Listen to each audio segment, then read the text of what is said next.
5 things that could not be done with slaves in ancient Rome. In ancient Rome, there were no laws that regulated the relationship between slaves and their masters. The slave was treated as an object that could be used by the owner at his discretion. However, there were exceptions to this rule.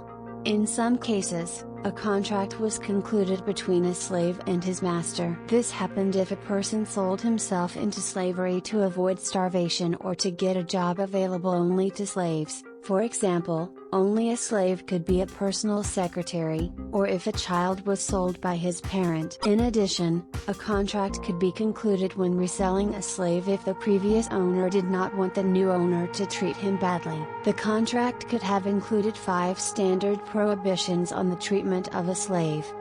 In later times, during the empire, the Roman emperors passed laws that were supposed to protect slaves from the arbitrariness of slave owners.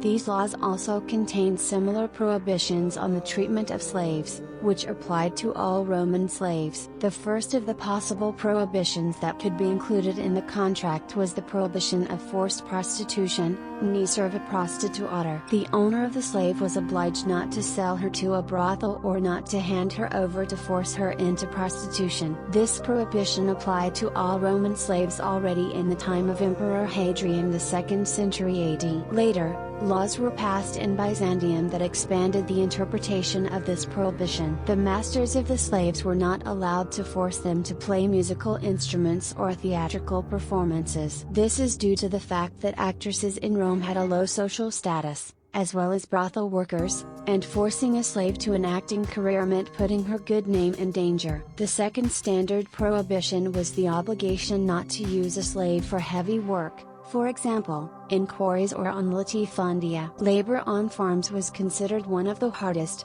Slaves on latifundia lived in harsh conditions, they were constantly monitored and forced to work to exhaustion. The third was the prohibition on the mutilation or murder of a slave.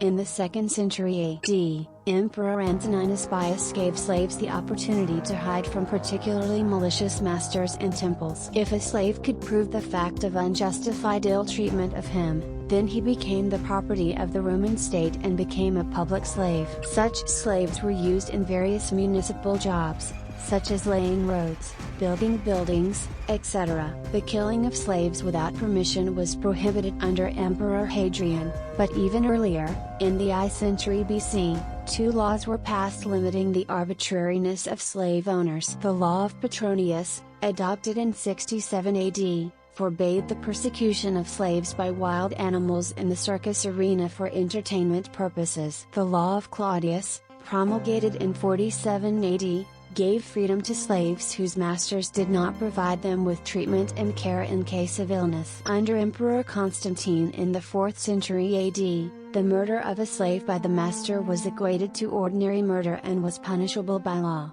The 4th point concerned the sale of slaves without their consent and forbade the sale of relatives separately, separating them from each other. The ban on the separation of family members of slaves was extended only under Diocletian at the end of the 3rd century AD and was later abolished. At the same time, marriages between slaves were officially recognized. The 5th and last clause prohibited the release of a slave without his consent. Roman slaveholders often freed their slaves when they ceased to be useful, for example, in old age or serious illness, and they could be left to die on the street. However, people who voluntarily sell themselves into slavery did not want to end their days in this way and protected themselves from such a fate by adding such a clause to the contract of sale. They were obliged to serve their masters faithfully, but in return the owner had to provide them with a certain social package treatment for illness, food and the opportunity to live out their days in peace in their master's house.